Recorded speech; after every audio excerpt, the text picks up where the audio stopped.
Supreme court practice and procedure act कानूनी करार, इत्तलाक माजी से नहीं होगा। 10-5 के तनासुब से एक्ट को बरकरार रखने का फैसला। दरख्वास्तें मुस्तरद। चीफ जस्टिस पाकिस्तान काजी फाइज ईसा ने फैसला पढ़कर सुनाया। Justice Ijazul Ahsan, justice Munib Akhtar, justice Ayesha Malik, justice Mazahir Naqvi और जस्टिस शाहिद वहीद ने एक्ट की मुखालफत की।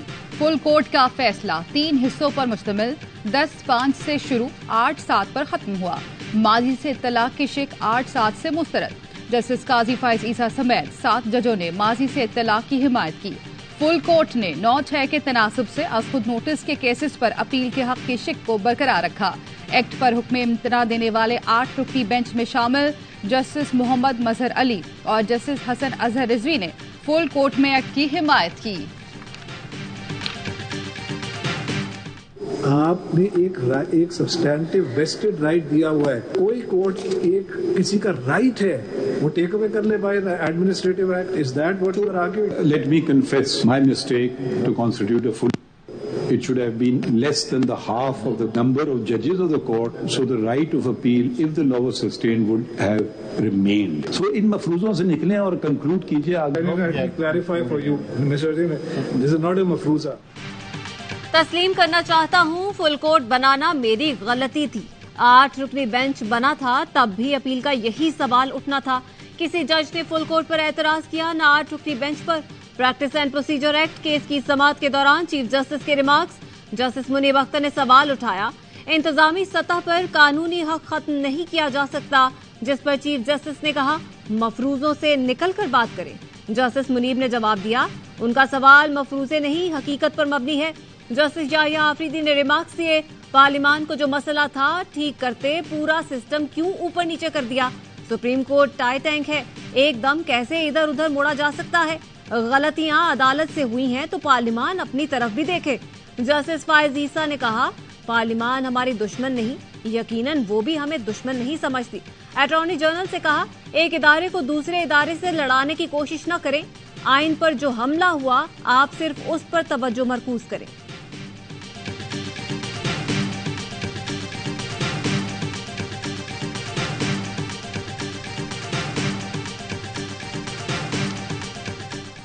The cases from the Tamizuddin Khan case, Nusrat Bhutto case, Narcotic case, supreme court bar case, अकामा केस जो है, और फिर ये हुदैबिया केस सारे लेके आप हमें ये चार्जशीट करना चाह रहे हैं कि सुप्रीम कोर्ट ने इन तमाम को देखने के जो को कॉम्पिटेंस नहीं थी उसने लॉ बना दिया और अब हम उसे लेजिटिमेट कर दें। You want to invoke us the doctrine of necessity to legitimate this law? Supreme court में अटॉर्नी जनरल का रेकोडिक और स्टील मिल केस का भी हवाला। कहा, अदालती फैसले के बायस मुल्क को 600 अरब से जायद का नुकसान हुआ। जस्टिस मजाहिर अली अकबर नकवी ने कहा, इस कार्रवाई को सुप्रीम कोर्ट के खिलाफ चार्जशीट नहीं बनाया जा सकता।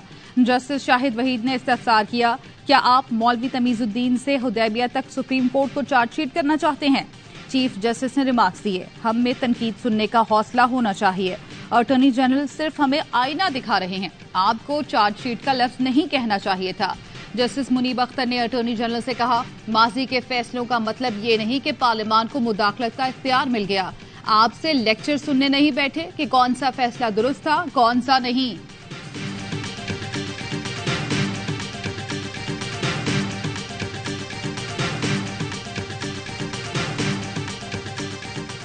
नवाज शरीफ लंदन से रवानगी के लिए तैयार। सऊदी अरब और दुबई से होते हुए 4 साल बाद 21 अक्टूबर को पाकिस्तान पहुंचेंगे।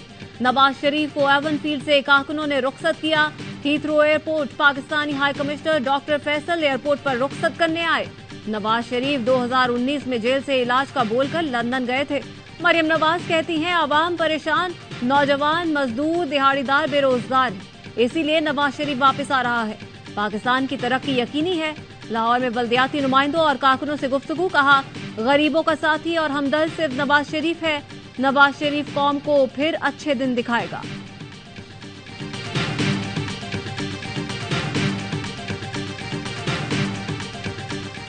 तमाम जो फैसले हैं वो हमेशा के लिए नहीं होते, कभी कुछ फैसले तब्दील भी हो जाते हैं। मुस्तकबिल में क्या होगा इसके बारे में कुछ कह नहीं सकते। ये कह रहे हैं कि मियां साहब को अगर अपील का हक नहीं दिया गया तो मुस्तकबिल में क्या पता क्या हो जाए। नहीं, उनके हक में भी हो सकता है। अभी नहीं लगता कि उनको कोई बड़ा रिलीफ मिलेगा। अभी नहीं लगता कि नवाज शरीफ को कोई बड़ा रिलीफ मिलेगा। निगरान वजीर इत्तलात मुर्तजा सोलंकी की ऑफ द रिकॉर्ड में गुफ्तगू। कहा, मुस्तकबिल में क्या होगा इससे मुतालिक कुछ नहीं कहा जा सकता।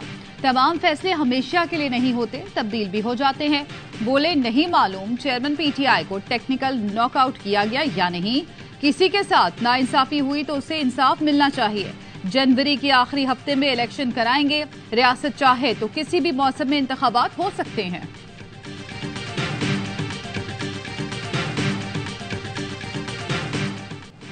इस्राएली बमबारी, गजा में हर तरफ तबाही। 1000 से ज्यादा फलस्तीनी शहीद हो गए। बच जाने वाले भूख प्यास का शिकार होने लगे। इस्राएली मुहासरे की वजह से गजा में इंसानी अलमिया शदीद। ईंधन खत्म होने पर गजा का वाहिद पावर प्लांट भी बंद। बिजली न होने से इमदादी कार्रवाइयां मुतासिर होने लगी। अस्पतालों में जख्मियों की जिंदगियां दांव पर लग गईं। कसरा में यहूदी आबादकारों ने निहत्ते फलस्तीनियों को घेर कर फायरिंग कर दी। कई खानदान जख्मी आए। इस्राएली तैयारों ने गजा में हलाल अहमर के दफ्तर को भी निशाना बनाया। 4 रजाकार जाँ बहक और मुतादिद जख्मी हो गए। अक़वाम मुत्तहिदा ने भी अब तक अपने 9 कारकुनों के जाँ बहक होने की तस्दीक की है। इस्राएली बमबारी से 300 बच्चे और 470 खवातीन शहीद हो चुकी हैं। फलस्तीनी हुकाम के मुताबिक अब भी शहरियों की बड़ी तादाद मलबे तले मौजूद है।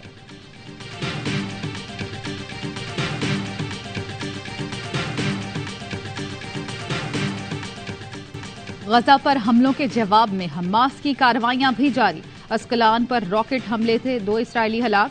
अल-कस्साम ब्रिगेड ने तल अबीब के बेन गुरेन एयरपोर्ट को भी मिसाइलों से निशाना बनाया। हमलों में 170 इस्राएली फौजियों समेत 1200 इस्राएली हलाक हो चुके। हमास रहनुमा इस्माइल हनिया का कहना है, जंग खत्म होने तक कैदियों का तबादला नहीं होगा। कैदियों की कीमत हमास तय करेगी। जुमे को यौम तूफान अक्सा मनाने की अपील।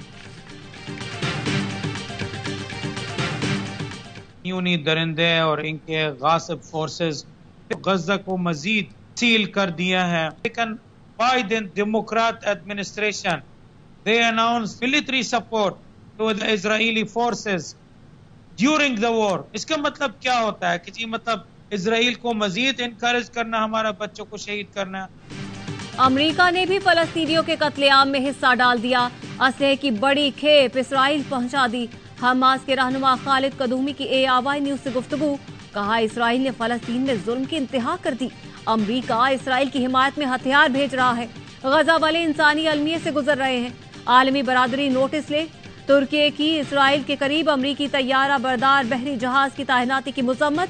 सदर तैयब एर्दोगान कहते हैं, अमरीकी बहरी बेड़े की तैनाती और इसराइली कार्रवाइयां कत्लेआम का बायस बन सकती हैं।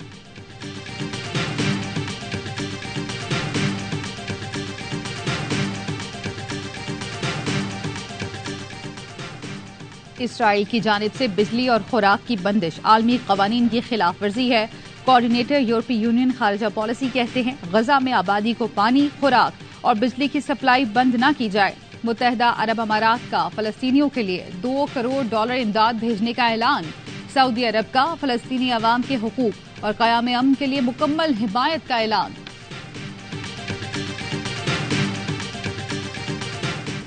चेयरमैन PTI ने साइफर केस में फर्द जुर्म आयद करने का हुक्म चैलेंज कर दिया। मौकफ अपनाया। ट्रायल कोर्ट ने लिखा, केस की नकूल वसूल कर ली, हालांकि वसूल नहीं की। इस्लामाबाद हाई कोर्ट ने चेयरमैन PTI को सहूलतों की फराहमी से मुतालिक दरख्वास्त पर फैसला महफूज कर लिया। जस्टिस गुल हसन औरंगजेब ने कहा, हमने जेल अस्पताल का दौरा किया, वो बीमारों से भरा पड़ा है, इस हवाले से ऑर्डर पास करेंगे।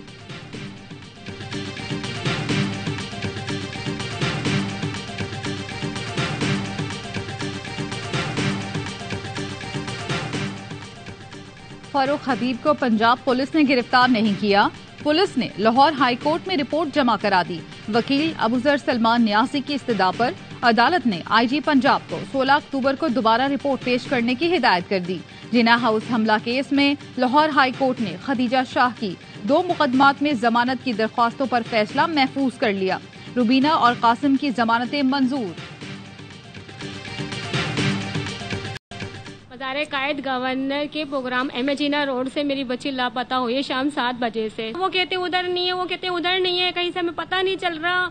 सर अगर ये बच्ची अमीर की होती तो क्या पता नहीं चलता। गवर्नर साहब के प्रोग्राम में गए थे एंजॉय करने के लिए, हमें ये नहीं पता था कि हमारे साथ ये सानिया होगा वहाँ पर। कराची में 14 अगस्त से लापता 4 साल की बच्ची अब तक बाजियाब न हुई। 4 साल की आयशा मज़ार कायद के 14 अगस्त के जलसे से लापता हुई। 2 माह बाद भी सुराग न मिल सका। बच्ची गवर्नर खालिद मकबूल फारूक सत्तार के साथ स्टेज पर थी। गम से निढाल मां सवाल कर रही है कि क्या इतनी सारी पुलिस गवर्नर के लिए थी। पुलिस कारकर्दगी से मायूस नन्ही आयशा के वालिद ने आवाम से तलाश में मदद की अपील कर दी।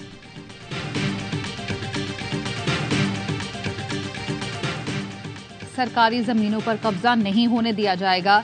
सरकारी जमीनों पर कब्जे के केसेस नैब को भेजे जाएंगे। निगरान वजीर इत्तलात बलोचिस्तान जान अचकजई की प्रेस कॉन्फ्रेंस। कहते हैं ईरानी तेल स्मगल करने वालों को 10 दिन की मोहलत देंगे।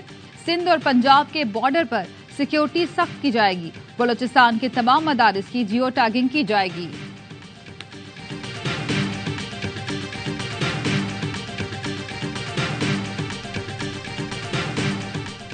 गैर कानूनी तौर पर मुकीम तमाम गैर मुल्कियों को पाकिस्तान छोड़ने में 20 दिन बाकी।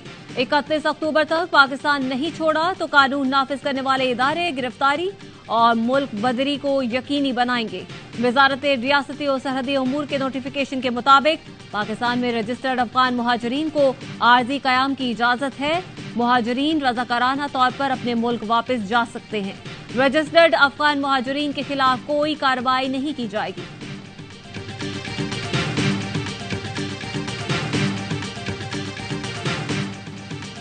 भारत ने अफगानिस्तान को 8 विकेटों से पछाड़ दिया। 273 रन का हदफ 35 ओवर्स में हासिल कर लिया। रोहित शर्मा की 63 गेंदों पर सेंचुरी। वर्ल्ड कप की तारीख में सबसे ज्यादा 7 सेंचुरियां बनाने वाले बल्लेबाज बन गए। भारत का अगला मैच अहमदाबाद में पाकिस्तान से होगा। बड़े मुकाबले से पहले दोनों टीमें मेगा इवेंट में नाकाबिले शिकस्त। वर्ल्ड कप के तमाम मैच देखिए ए स्पोर्ट्स पर बराह रास्त। भारत में जीतेगा पाकिस्तान के नारे। हैदराबाद का स्टेडियम पाकिस्तानी सपोर्टर्स से फुल रहा। भारतीय शायकीन पाकिस्तान का झंडा भी लाए। इंडियन जर्सी पर शाहीन का नाम लिखवाया। कौमी टीम के कप्तान बाबर आजम का हैदराबाद के ग्राउंड स्टाफ को शर्ट का तोहफा। श्रीलंका के खिलाफ मैच के बाद खिलाड़ी राजीव गांधी स्टेडियम के ग्राउंड स्टाफ से घुल मिल गए। स्टाफ ने पाकिस्तानी स्टार्स के साथ तस्वीरें भी बनवाई। होटल पहुंचने पर भी कौमी टीम का शानदार इस्तकबाल हुआ।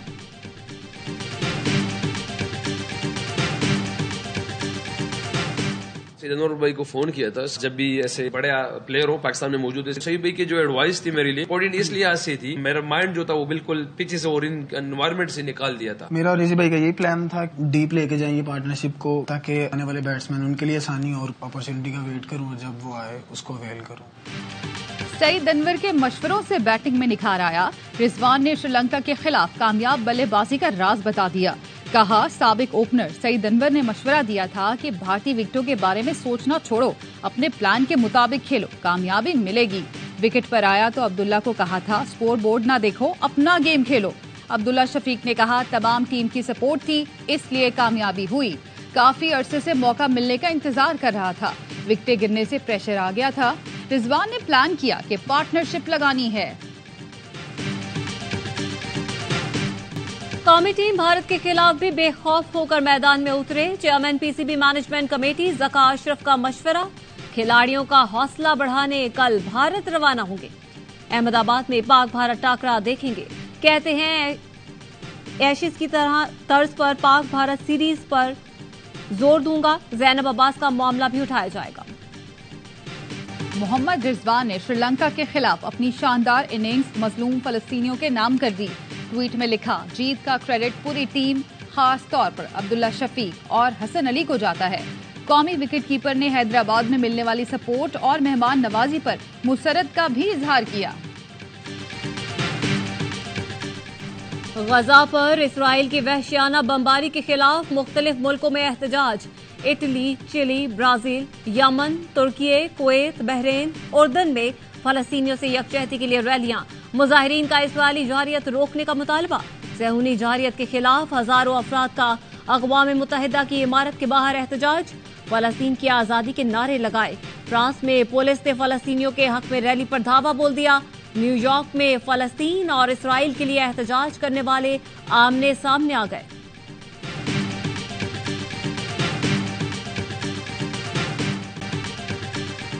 मसला कश्मीर तवील अरसे से हल तलब है। 4 दिहाइयों से OIC की इस पर तवज्जो मरकूज है।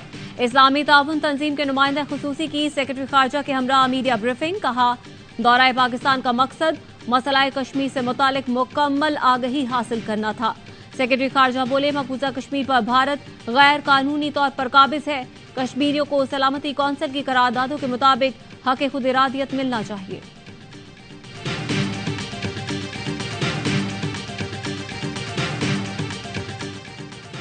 लाहौर हाई कोर्ट के साबिक जज सुहेल नासिर 3 साल के लिए डिप्टी चेयरमैन नैब तैनात। वजारत कानून और इंसाफ ने नोटिफिकेशन जारी कर दिया। एहतशाम कादिर शाह 3 साल के लिए प्रोसिक्यूटर नैब बना दिए गए। कराची की शाह फैसल कॉलोनी में तामीराती काम के दौरान 3 मंजिला इमारत गिर गई। 4 अफराद मलबे तले दबकर जाँ बहक, 5 जख्मियों को निकाल लिया गया। 40 गज के प्लॉट पर तीसरी मंजिल का काम जारी था। इस दौरान हादसा पेश आया।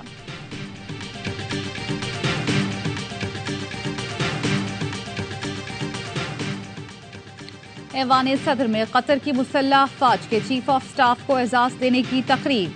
सदर मुमलिकत डॉक्टर आरिफ अलवी ने लेफ्टिनेंट जनरल सालिम अहमद को निशान इम्तियाज मिलिट्री से नवाजा। लेफ्टिनेंट जनरल सालिम अहमद की सरबराही में कतर के वफ्द का एयर हेडक्वार्टर्स का दौरा। Air chief marshal Zaheer Ahmed Babar Sidhu से मुलाकात। इलेक्ट्रॉनिक वॉरफेयर, साइबर टेक्नोलॉजी समेत दिफाई ताउन बढ़ाने पर इत्तेफाक। की सफीर डोनाल्ड ब्लूम की सखर में मीडिया से गुफ्तगू। कहा, कोशिश करेंगे पाकिस्तान मुश्किल हालात से निकालने में भरपूर किरदार अदा कर सके।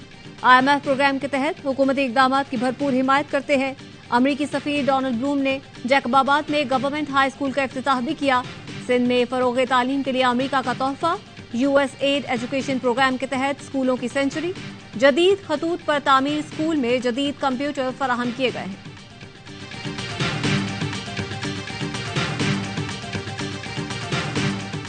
बेस्ट मैच हो गया। अब्दुल्ला शफीक तो बहुत ही अच्छा खेला, सही है, लेकिन रिजवान ने जो सपोर्ट दिया ना एज ए सीनियर एंकर, हाँ, वो टू गुड था। वर्ल्ड कप की जो जान आ गई ना आज के मैच में, आज के मैच से लगा। हाँ, ये जो 4 100 हुए ना, ये पूरे वर्ल्ड कप में डिस्कस होंगे।